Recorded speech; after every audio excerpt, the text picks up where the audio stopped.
என் நெஞ்சில் குடியிருக்கும்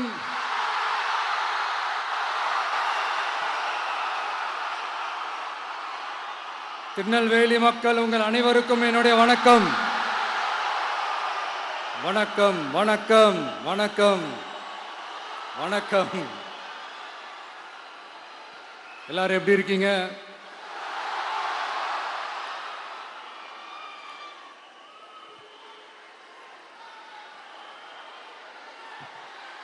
உங்க மகன், உங்க அண்ணன், உங்க தம்பி, உங்க தோழன், உங்க நண்பன், உங்க விஜய் உங்களை தேடி வந்திருக்கிறேன்.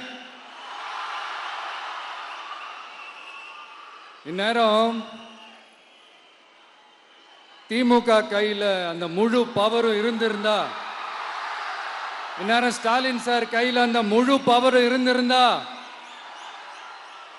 கண்டிப்பா இந்த நிகழ்ச்சி நடந்திருக்காது. ஏதாவது ஒரு முட்டுக்கட்டையை போட்டு நம்மளை வரவிடாம பண்ணியிருப்பார். ஆனா இப்பதான் அவர் ஒரு அதிகாரம் இல்லாத ஒரு முதல்வரா அப்படியே இருக்காருல்ல, ஒரு கேர்டேக்கர் கவர்மெண்ட்னு சொல்லுவாங்க இந்த பீரியடை.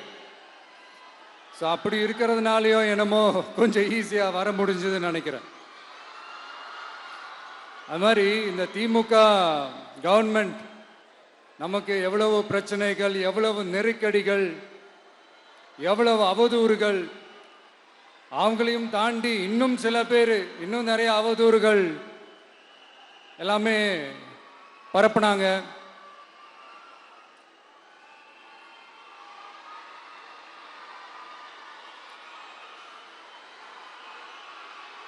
இந்த திமுக கூட்டணிக்கும் பாஜக கூட்டணியுமே இவங்க ரெண்டு பேருமே வெளியில வேணா தனித்தனியா இருப்பாங்க, ஆனா உள்ளுக்குள்ள இவங்க ரெண்டு பேருமே ஒண்ணுதான். இவங்க ரெண்டு பேருக்குமே ஒரே நோக்கம்தான். அது என்ன நோக்கம் தெரியுமா?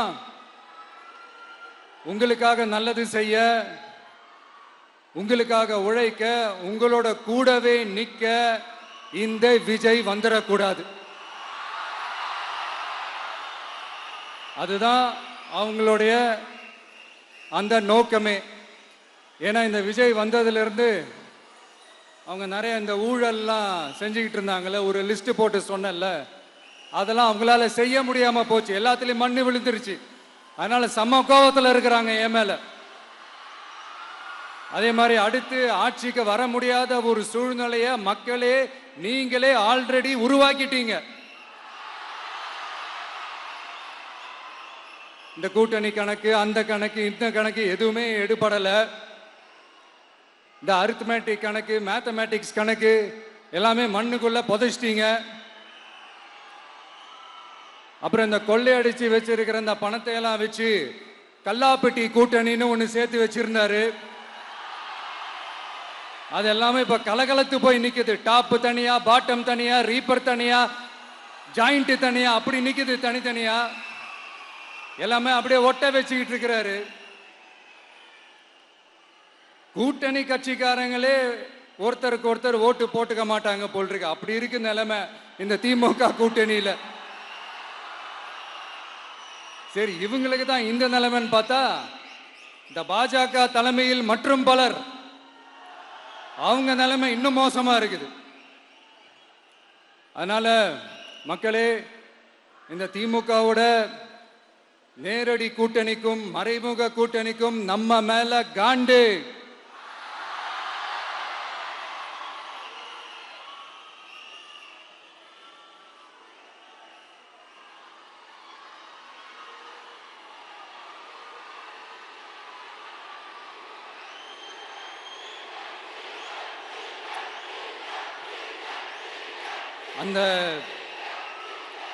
அந்த காண்டுக்கு ஒரு காரணம் என்ன தெரியுமா?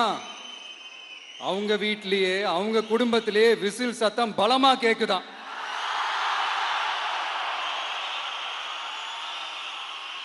அடுத்த காண்டு அது இந்த சில சில பல கோடிகளை கொடுத்து நம்ம தமிழ்நாட்டு காங்கிரஸை பையில போட்டுக்கிட்டாங்க. யாரு? ஸ்டாலின் சார். ஆனா உண்மையான காங்கிரஸ் யாரு பக்கம் நிக்குது? நம்ம பக்கம் நிக்குது. சிறுபான்மை மக்களோட அந்த திமுக சாயம் வெளுத்து போச்சே. இந்த விஜய் என்னடானா மதச்சார்பற்ற கொள்கையோட உண்மையான ஒரு முகமா இருக்கிறானே. இந்த சிறுபான்மை மக்கள் வேற இந்த விஜய் பக்கம் தானே நிக்கிறாங்க அப்படின்ட்டு இந்த திமுகவுக்கும் பாஜகவுக்கும் என் மேல காண்டோ காண்டு. அதுக்காக நாம் என்ன செய்ய முடியும்?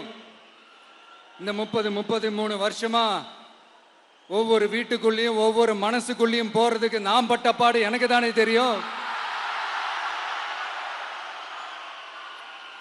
அதனாலதான் நான் முன்னாடியே சொன்ன மாதிரி கட்சி ஆரம்பிச்சுட்டு ஒவ்வொரு வீட்டுக்குள்ளேயும் நான் போல, ஒவ்வொரு வீட்டுக்குள்ளேயும் போனதுக்கு அப்புறம் தான் கட்சியாவே ஆரம்பிச்சிருக்கிறேன்.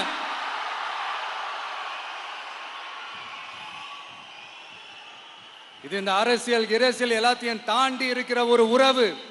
கட்சி கிட்சி எல்லாத்தையும் தாண்டி இருக்கிற ஒரு உறவு. இது ஒரு பூர்வ ஜென்ம பந்தம். இது சும்மா இந்த அரசியல் ஆதாயம் தேடுறவங்களுக்குலாம் இது என்னன்னே புரியாது. இது மற்றவங்களுக்கு வேணா எலெக்ஷன்.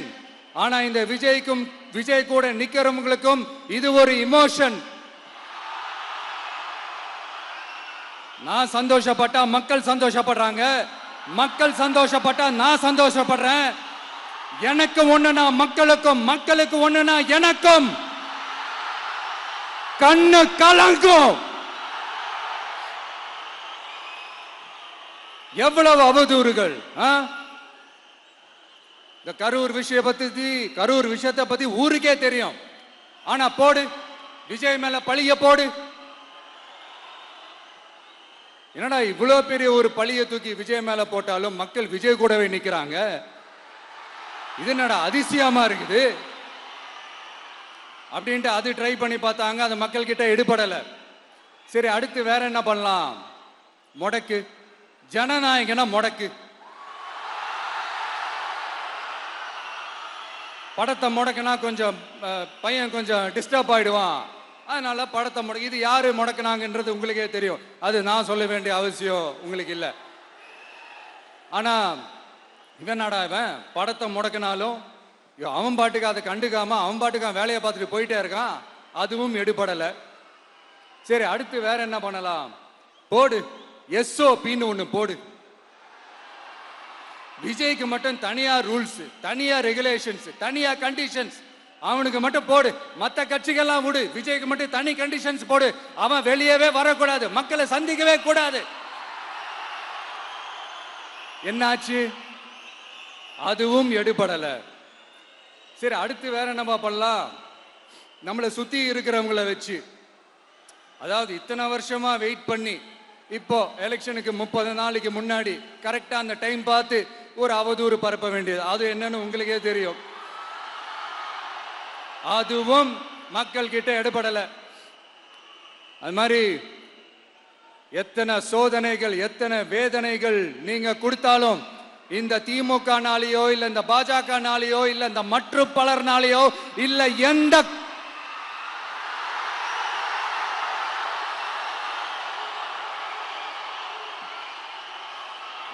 வேற யாராலையும் என்ன மக்கள் கிட்ட இருந்து பிரிக்க முடியாதுன்னு சொல்ல வந்தேன். அதைத்தான் சொல்ல வந்தேன். ஒவ்வொரு வீட்டில் இருக்கிற ஒவ்வொரு விஜயும் இருக்கிற வரைக்கும் என்ன மக்கள் கிட்ட இருந்து பிரிக்கவே முடியாது. இப்படி இந்த சொந்த பந்தம் இவ்வளவு ஸ்ட்ராங்கா இருக்கிறதுனாலதான் நான் முன்னாடியே சொன்ன 234 தொகுதியிலும் இந்த விஜய் தான் வேட்பாளர் அப்படின்னு தான் அதை நான் செஞ்சிருக்கிறேன். ஏன்னா நம்மளுடைய வேட்பாளர்கள் யாரும் டாட்டாவோ பிர்லாவோ அம்பானியோ அதானியோ கிடையாது. நம்ம வீட்டில் இருக்கிறவர், நம்ம குடும்பத்தில் இருக்கிற ஒருத்தரை தான் நான் வேட்பாளராக செலக்ட் பண்ணியிருக்கிறேன். அப்படி செலக்ட் பண்ணி தான் உங்ககிட்ட நான் ஒப்படைச்சிருக்கிறேன். அதனால அந்த வேட்பாளர் வேற, இந்த விஜய் வேற அப்படின்னு நினைச்சிடாதீங்க. இந்த விஜய் தான் வேட்பாளர், அந்த வேட்பாளர் தான் விஜய்.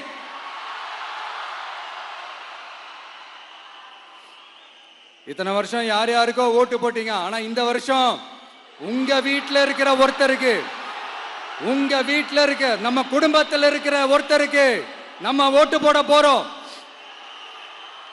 அந்த வேட்பாளர்களுக்கு நீங்க ஓட்டு போடுறது நமக்கு நாமளே ஓட்டு போட்டுக்கிற மாதிரி. அந்த வேட்பாளர் ஜெயிச்சா நாம ஜெயிச்ச மாதிரி. இப்படிப்பட்ட ஒரு எமோஷனலான ஒரு எலெக்ஷனை தமிழ்நாடு இல்ல, இந்தியாவே பார்த்திருக்காது. இது நீங்க எவ்ரி 5 years வர ஒரு எலெக்ஷன் மாதிரி இதை நினைச்சிடாதீங்க. இது வேற, இது ஒரு அதிசய எலெக்ஷன். 50 வருஷத்துக்கு ஒரு வாட்டி நடக்கிற ஒரு எலெக்ஷன் மாதிரி. அதனால அந்த சான்ஸை மிஸ் பண்ணிடாதீங்க மக்களே. ஒரு காமராஜர் தானா, ஒரு அண்ணா தானா, ஒரு எம்ஜிஆர் தானா நம்ம தமிழ்நாட்டுக்கு? அவங்கள மாதிரி வேற யாருமே வந்துட மாட்டாங்களா அப்படின்னு நீங்க ஏங்கினது எனக்கு தெரியும். அத மனசுல வச்சுக்கிட்டு தான் நம்ம டிவிக்கே வந்திருக்கிறோம். நம்ம டிவிக்கு யார் யார் மாதிரி எல்லாம் உழைக்கும் சொல்லவா? ஐயா முத்துராமலிங்க தேவர் மாதிரி, ஐயா வீரன் சுந்தரலிங்கம் மாதிரி,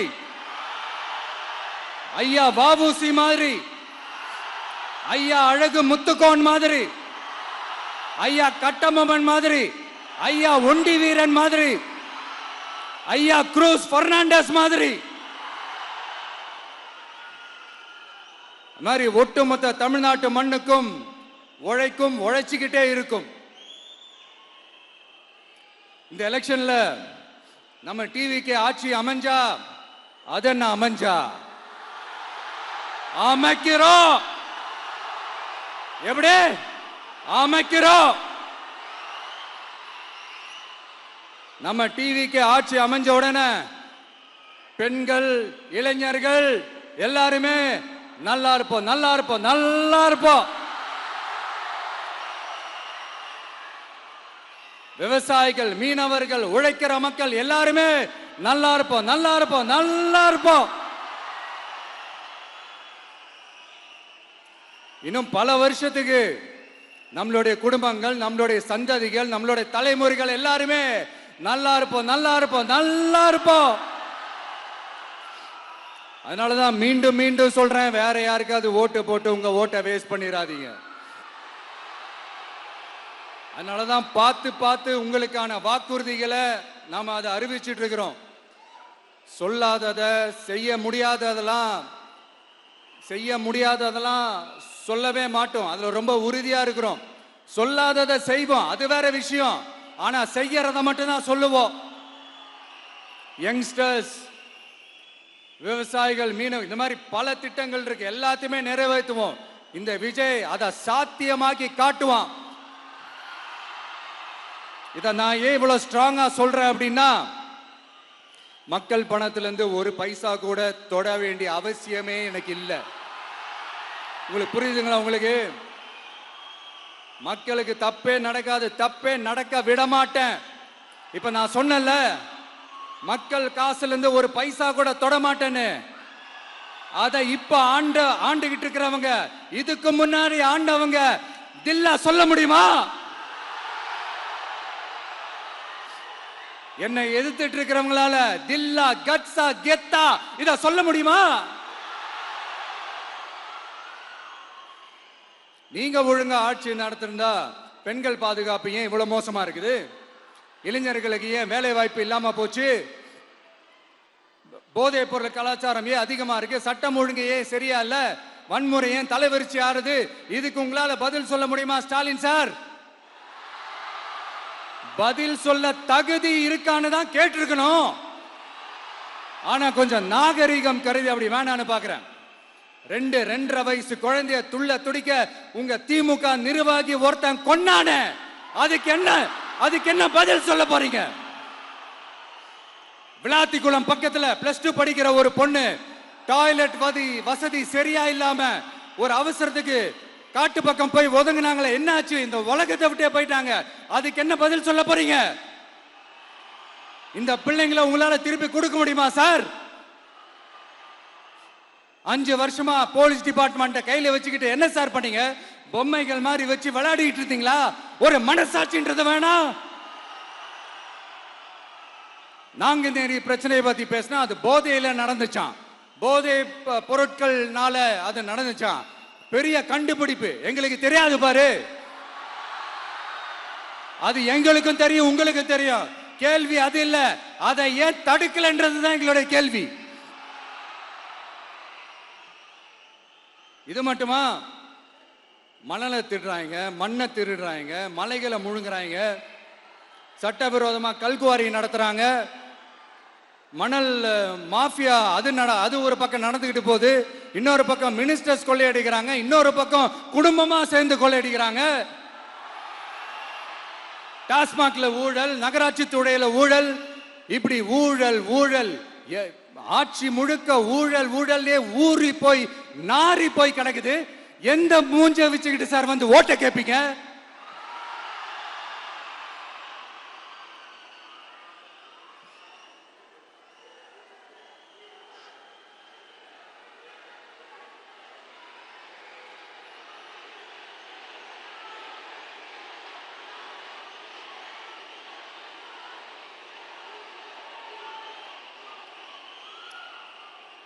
இந்த எலெக்ஷன் சும்மா உங்க பணத்தை எல்லாம் வச்சுக்கிட்டு ஒன்னும் கிழிக்க முடியாது.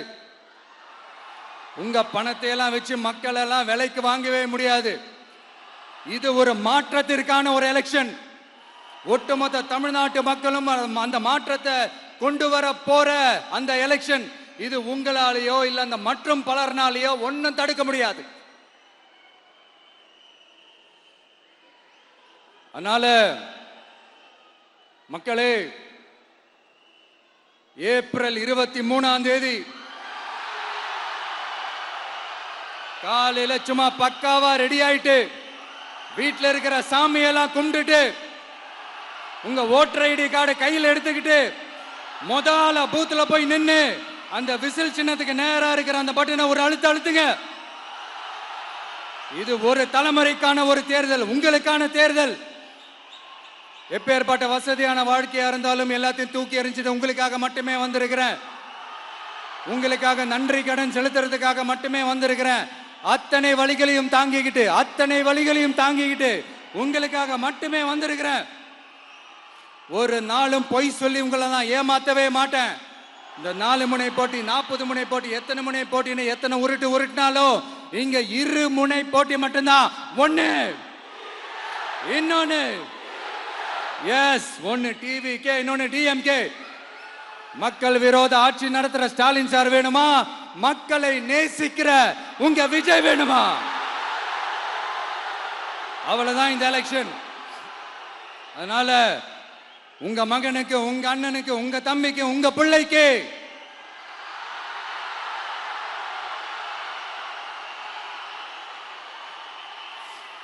ஒரே ஒரு வாய்ப்பு கொடுங்க. தயவு செஞ்சு விசில் சின்னத்துக்கு ஓட்டு போடுங்க. இது ஒரு விசில் புரட்சி தேர்தலா இருக்கணும். நான் தன்னந்த நீயாளு, நீ எல்லாம் நம்ம பாரு, கொஞ்சம் நவந்தனா இங்க 8 கோடி பேரு, மிரல போது ஸ்டேட்டு நம்ம விசில் சத்தம் கேட்டு, நல்ல வங்க வாழ இங்க விசில் கடி ஓட்டே, கடைசி நம்பிக்கை மக்களை தேடி வருது, அதை இறுக்கி புடிச்சு ஒரு வரலாறு எழுது. உங்க விஜய், நான் வரேன். விசில் அடிக்க ரெடியா? கான்பிடண்டா இருங்க, நல்லதே நடக்கும், வெற்றி நிச்சயம். மீண்டும் சந்திக்கும் வரை நன்றி, வணக்கம்.